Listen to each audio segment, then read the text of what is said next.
Salut! Tu passes bientôt le DELF B1 et tu veux cartonner à la production écrite? T'as bien raison, parce que cette partie vaut 25 points, et c'est souvent là qu'on peut faire la différence. Aujourd'hui, je vais t'expliquer exactement comment écrire une production écrite claire, efficace et bien structurée pour viser la meilleure note possible. On va voir ce que les correcteurs attendent, comment organiser ton texte, et je vais aussi te partager une méthode simple en 3 étapes pour réussir à tous les coups. Avant de commencer, voici un petit truc pour te préparer mentalement. Prends quelques secondes pour te dire à toi-même « Je vais faire de mon mieux et je vais réussir ». Ces affirmations positives vont te donner confiance et réduire le stress. Respire profondément pour te détendre avant de te lancer. Et pour amplifier l'effet, essaie d'adopter une posture de succès. Assieds-toi droit, les épaules bien ouvertes, puis fais un étirement expansif, comme si tu venais de te réveiller après une bonne nuit de sommeil. Lève les bras bien haut et étire-toi en allongeant ton corps vers le ciel.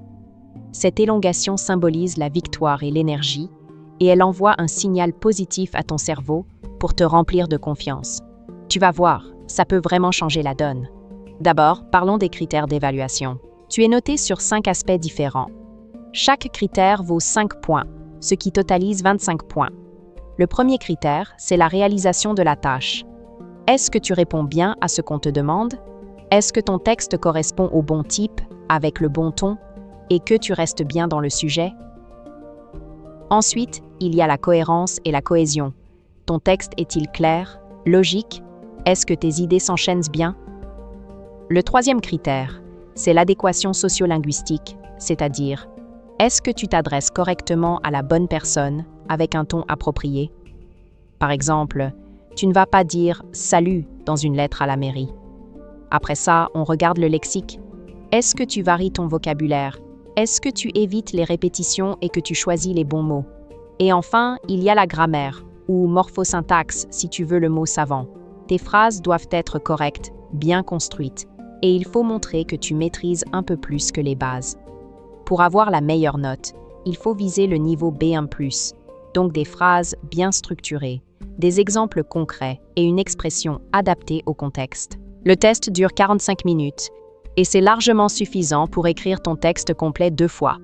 On peut donc tout faire dans le temps imparti, même si tu choisis de revenir sur ton texte à la fin pour l'améliorer. Maintenant, voyons comment organiser ton texte, parce que la structure, c'est ce qui rend ton message facile à suivre.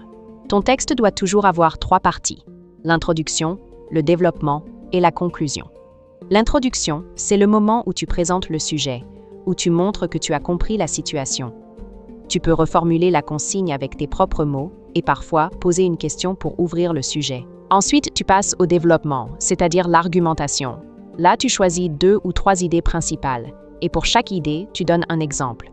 L'idée, c'est de convaincre, de montrer que tu sais organiser ta pensée. Et enfin, tu termines par une conclusion courte mais claire, dans laquelle tu résumes ton point de vue ou tu proposes une solution. Pas besoin de faire trop long, mais il faut fermer proprement ton texte. Ensuite, parlons des types de textes qu'on te donne à écrire au DELF B1. En général, tu vas tomber sur l'un de ces 3 formats. Premier cas très fréquent, un courrier amical. Tu reçois un email ou une lettre d'un ami et tu dois répondre. Il peut te poser une question, te demander un avis ou un conseil. Là, tu dois écrire de façon personnelle, naturelle, comme si tu écrivais vraiment à un ami. Bien sûr, tu fais attention à ton français, mais le ton peut être léger, chaleureux, détendu. Deuxième type, un essai. Quelqu'un lance une discussion sur un sujet de société ou du quotidien, comme les réseaux sociaux, le sport, les transports, et tu dois donner ton avis. Là, tu dois être un peu plus argumentatif. Tu présentes ton opinion, tu expliques pourquoi tu penses ça, et tu donnes 1 ou 2 exemples. Et troisième possibilité, un article pour un journal, un magazine ou une rubrique « Courrier des lecteurs ». C'est un peu comme l'essai, mais le ton peut être un peu plus neutre ou sérieux. Parfois, tu racontes une expérience personnelle, parfois tu proposes des idées pour améliorer une situation. Mais là encore, tu dois organiser ton texte, argumenter et conclure clairement. Dans tous les cas, peu importe le format, tu dois suivre la même structure de base. D'abord, une introduction claire. Tu présentes le sujet, tu expliques pourquoi tu écris. Ensuite, un développement. C'est là que tu donnes tes idées principales, chacune illustrée par un exemple. En général, 2 idées fortes suffisent. Et enfin, une conclusion. Tu termines ton texte avec une petite synthèse ou une suggestion pour bien fermer ton message.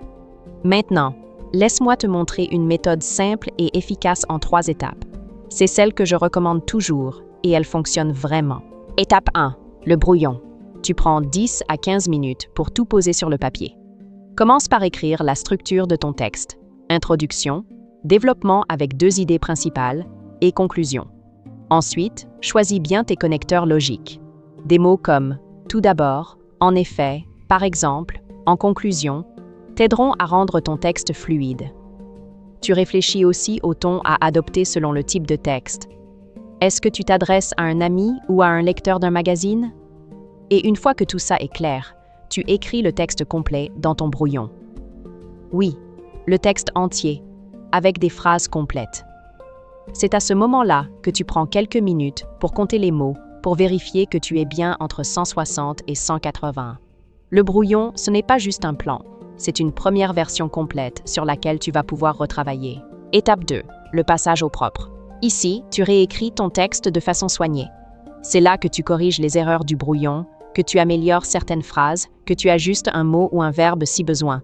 Tu fais attention à l'organisation, des paragraphes clairs, une belle présentation, une ponctuation lisible.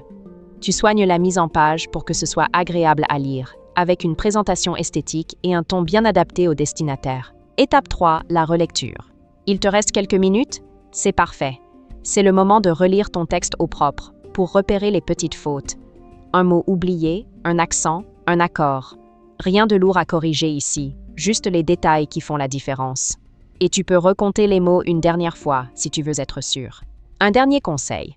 Quand tu écris ta production, pense à ton évaluateur. Ce n'est pas juste une question de remplir des cases de critères.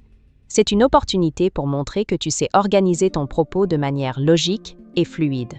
En plus de ça, n'oublie pas que l'évaluateur va lire plusieurs productions, alors il sera sûrement très heureux de lire un texte agréable et intéressant. Cherche à rendre ton texte facile à lire, mais aussi un peu fun et engageant. C'est pas une compétition de perfection grammaticale, mais plutôt une manière de te faire comprendre clairement et de captiver ton lecteur. Ajoute des touches personnelles, un peu d'humour ou une petite anecdote si c'est approprié. Si ton texte répond à la consigne, est intéressant à lire et qu'il est facile à suivre, ton évaluateur te donnera sans doute de très bonnes notes. Finalement, une copie propre, bien présentée, sans rature, avec une structure claire, ça donne tout de suite une bonne impression au correcteur. Même si tu fais quelques fautes, il verra que tu sais t'organiser, que tu réfléchis et que tu respectes les consignes. Et ça, c'est très apprécié. Et avant de te lancer, n'oublie pas de prendre quelques secondes pour te recentrer, de respirer profondément et de t'affirmer « Je vais faire de mon mieux et je vais réussir ». Voilà. Maintenant, tu sais exactement comment écrire une production écrite parfaite au DELF B1. Structure, stratégie, format, t'as tout. Si tu veux t'entraîner avec des modèles de réponse, tu en trouveras plusieurs sur ma chaîne. Abonne-toi pour ne rien rater des prochaines vidéos. Bon courage et surtout, écris avec confiance. Obtenez DELF Réussite, notre cours express 100% gratuit. Le lien est dans la description de la vidéo.